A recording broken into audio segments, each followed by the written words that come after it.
অচিরে একটা ডাক আসবে, সে ডাক হবে শাহাদাতের ডাক, সে ডাক আসবে ইসলামী বিপ্লবের ডাক। সে বিপ্লবে শহীদি ঈদগাহে রক্ত দেওয়ার জন্য জমায়েত হতে হবে। আমি আপনাদেরকে আরেকটা কথা বলি, এই যে দেখেন আগস্ট এবং জুলাই এবং আগস্টের বিপ্লব, এই বিপ্লবে কিন্তু 18 কোটি মানুষের মধ্যে 9 কোটি মানুষকে রাস্তায় নামতে হয় নাই। নামতে হয়েছে কয় লক্ষ? সারা দেশ মিলে সর্বোচ্চ 1 কোটি মানুষ রাস্তায় নেমেছে, বাকিরা তাদের সমর্থনে ছিল। হয়তো 1 কোটিও না, হয়তো 50 লক্ষ বা 20 লক্ষ মানুষ নেমেছে, ফ্যাসিবাদের বিদায় হয়েছে। এবার আমাদেরকে প্রস্তুতি নিতে হবে। এই 5ই আগস্টের বিপ্লবকে আমি মনে করি এটা ইসলামী বিপ্লব নয়, তবে এটা ইসলামী বিপ্লবের সূর্যোদয়ের আগের সুবহে সাদেক।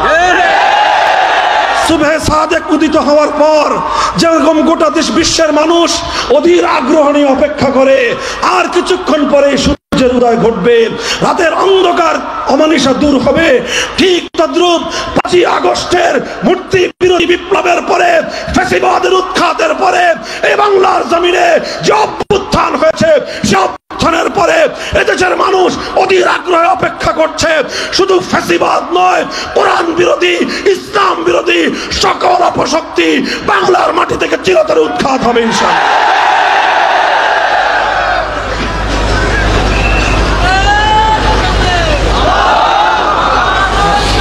বিপ্লবের জন্য প্রস্তুত আছেন?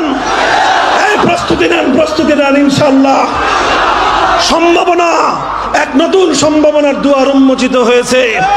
শুধু মাদ্রাসার ছেলেরা নয়, মাদ্রাসার ছাত্র তো রিজার্ভ ফোর্স,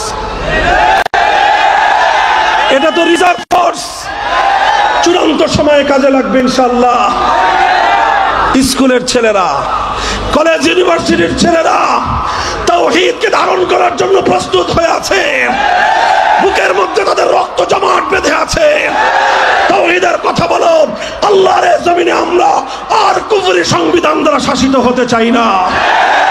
এরপরেও যদি সংস্কারের মাধ্যমে আমাদের এই সাংবিধানিক কুফর থেকে মুক্তির ব্যবস্থা না করা হয়, অচিরে একটা ডাক আসবে, সে ডাক হবে শাহাদাতের ডাক, সে ডাক আসবে ইসলামী বিপ্লবের ডাক।